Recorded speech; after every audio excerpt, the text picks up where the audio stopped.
শুধু জাগতিক কর্ম করবার জন্যই আসি নাই রে মা এই পৃথিবীতে।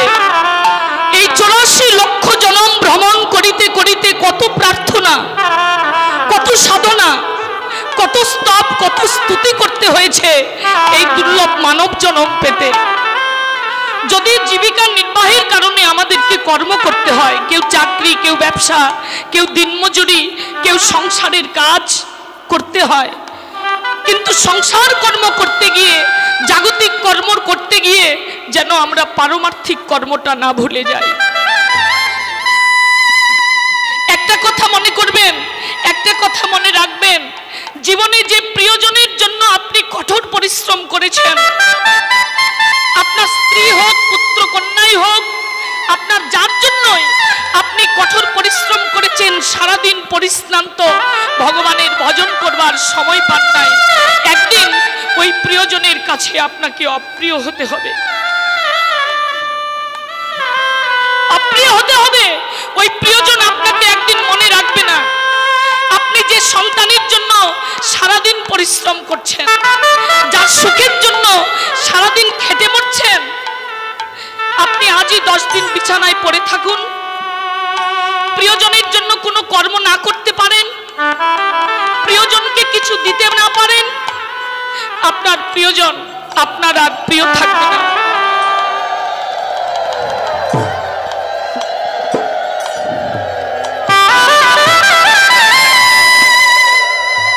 কি বাবা, প্রিয় থাকবে? সেদিন আপনজন প্রিয় থাকবে না। তারাই ভগবানের কাছে দুটো হস্ত উঠায় দিয়ে বলবে, ঠাকুর এ বোঝা তুমি তাড়াতাড়ি করে নিয়ে যাও, যত তাড়াতাড়ি করে পারো নিয়ে যাও। একদিন প্রিয়জনের কাছেও তুমি অপ্রিয় হয়ে যাবে, প্রেম ভালোবাসা সেদিন আর কিছুই তোমার জন্য থাকবে না।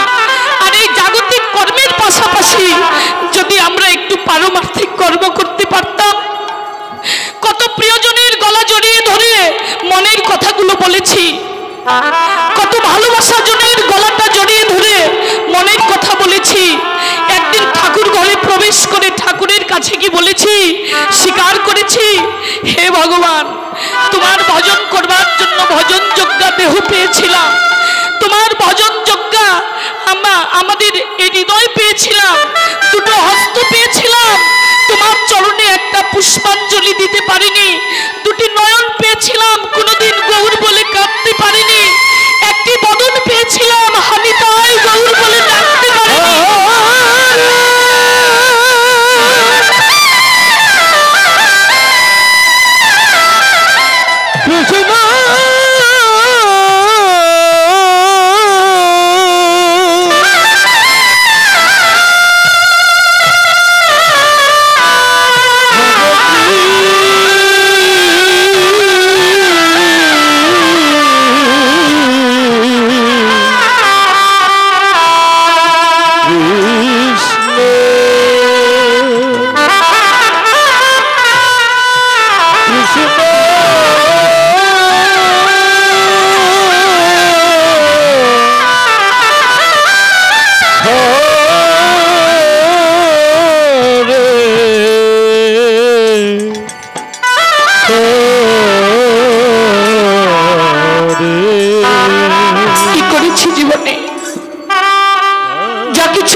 চিরসত্য, জীবনে শেষ ভালো যার সব ভালো তার।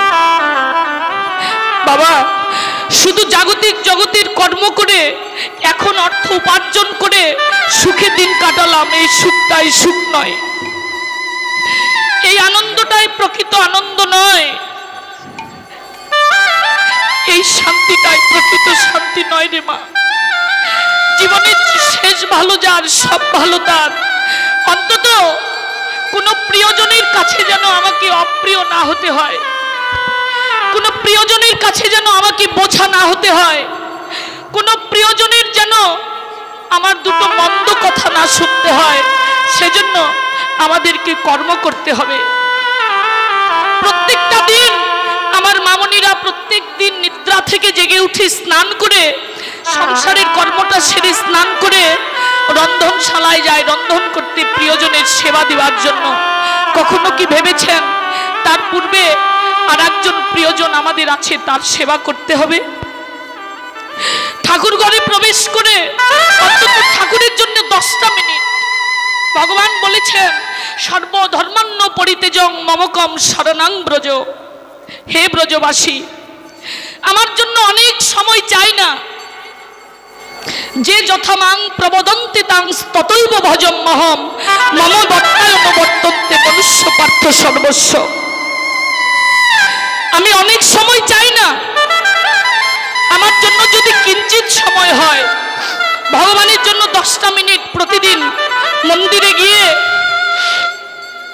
ঠাকুরের সেবা পুজো করে, অন্তত যদি কাঁদতেই হয় ঠাকুর ঘরে প্রবেশ করে ঠাকুরকে জড়িয়ে ধরে একবার চোখের জল ফেলিয়ে দিন, একবার নয়নের অশ্রু ফেলিয়ে দিন। নিজে অপরাধী স্বীকার করুন, আমি অপরাধী, প্রভু যদি তোমার করুণা হয় তুমি ক্ষমা করে দিও। দেখুন, যেদিন দেহ থেকে প্রাণটা চলে যাবে, সকলের তো একদিন যাবে রে মা, বিদায় বাঁশি বাজবে না? সকলের জীবনে বিদায় বাঁশি বাজবে। ওই 7তলা থেকে টেনে হেসড়ে গাছতলায় নেমে নিয়ে আসবে, তুলসী বৃক্ষের তলায়, উত্তর সেথানে করে নয়নে 2টো তুলসী পত্র, বক্ষে একটা গীতা দিবে। আচ্ছা বলুন তো, একটা মৃতদেহের উপরে গীতা দিয়ে কি লাভ? কি লাভ? কি লাভ আছে বাবা? একটা মৃতদেহের উপরে গীতা দিলেই দেহটা পবিত্র হলো? হ্যাঁ, তাকেই গীতা দেওয়া উত্তম। এ দেহে প্রাণ থাকতে, এ ঘরের মালিক থাকতে, এ রথের সারথি থাকতে, এই পরমাত্মা থাকতে, যিনি গীতাকে আস্বাদন করবেন, তিনি দেহে থাকতে যদি এই 18টি অধ্যায়ের মধ্যে একটি অধ্যায় পাঠ করতেন, যদি এই 700 মন্ত্রের মধ্যে একটা মন্ত্র পাঠ করত, তাহলে তাকে গীতা দেওয়া সার্থক হতো, উত্তম হতো। মৃতদেহে গীতা দিয়ে লাভ নেই। যিনি গীতাকে আস্বাদন করবেন, আপনি সন্তানকে তো কতই আদর করেছেন জীবনে, কত আদর করেছেন। গীতাকে একবার বক্ষে জড়িয়ে একটু আদর করে দেখুন, কত শান্তি, কত প্রেম, কত ভালোবাসা। গীতাই আমার ভগবান। গীতার প্রত্যেকটা বাণী, প্রত্যেকটা অক্ষর, প্রত্যেকটা ওয়ার্ড আমার ভগবানের মুখ নিঃসৃত বাণী। তাই গীতাকে যদি কেউ ভগবান মনে করে ভালোবাসে, আদর করে, ভগবানকে ভালোবাসা হয়, আদর করা হয়। এই জন্য সবসময় চাই উদারতা। আমরা আজকে প্রতিজ্ঞা করে যাব, জীবনে আমাদের দ্বারা যেন কেউ ব্যথা না পায়। আমাদের বাংলাদেশে বৃদ্ধাশ্রমের অভাব নেই রে মা। কত মা দেখবেন, কত বৃদ্ধ বাবা দেখবেন বৃদ্ধাশ্রমে পড়ে আছে, মৃত্যুর সঙ্গে লড়াই করছে। কোন সন্তানের, আমাদের মতো কোন কুলাঙ্গার সন্তানের পিতামাতা। ভজন কাকে বলে? কি ভজন? স্তব করলে ভজন হয়? স্তুতি করলে ভজন হয়? ঠাকুরের সেবা দিলে ভজন হয়? ভগবান তো খাই না। চৈতন্য ভাগবতে বলেছেন, আমি খাই না, আমার আহার নেই, নিদ্রা নেই, জন্ম নেই, মৃত্যু নেই, ক্রমবিকাশ নেই, আমার বাড়তিও নেই, কমতিও নেই, আমি অমর, অক্ষয়, অবিনশ্বর, অটল পুরুষোত্তম ভগবান শ্রীকৃষ্ণ। আমার আহার বিহার নেই, তবে ভক্ত আমাকে সেবা দেয়, আমি দর্শনে আস্বাদন করে থাকি, আমি দর্শনে আস্বাদন করি, কিন্তু আমি খাই না। ভগবানের সেবা পুজো শুধু করলেই ভগবানকে পাওয়া যাবে না। এজন্য যার চরণ ভজন করলে, যার কৃপা বলে, যার আশীর্বাদে ভগবানের শুদ্ধ পথটা আমরা দেখতে পাবো, শুদ্ধ পথটা দেখতে পাবো, সেই বাবা মার চরণ আগে সেবা করতে হবে। এখনকার কলিযুগের ভজন হয়েছে, কলিযুগের ভজন হয়েছে। আমি যখন প্রসাদভোজী হয়ে যাই, মন্দিরের একজন সেবায়িত হয়ে যাই, তখন আর বাবা মার হাতে খেতে চাই না। হ্যাঁ,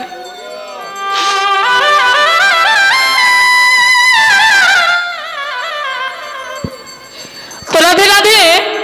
এজন্য প্রত্যেকটা ভক্তদেরকে বলবো, আগে মনটা উদার করার দরকার। আমাদের মনে অনেক সংকীর্ণতা রয়েছে, এই সংকীর্ণতাগুলো দূর করবার প্রয়োজন। আমাদের কারণে যেন কোনো যে সমাজের ভাঙন সৃষ্টি না হয়, মানুষের অন্তরে ব্যথা না লাগে, আঘাত না লাগে। তাই এসো অভিমানের আসন ছাড়ি, ভক্তের চরণ ধুলাই দিয়ে গড়ি আমরা বৈষ্ণব ভক্তের সঙ্গ করি। বৈষ্ণব ভক্তির সঙ্গীর মাধ্যম দিয়ে যে লীলা স্মরণে চলেছি তা হলো অপরাহ্নকালীন লীলা, নন্দ যশোমতীর কৃষ্ণ গোপালের উত্তরকেষ্ট লীলা। এই লীলা পরিবেশনায় আমার অনেক অনেক রসভাস ত্রুটি বিচ্যুতি হবে।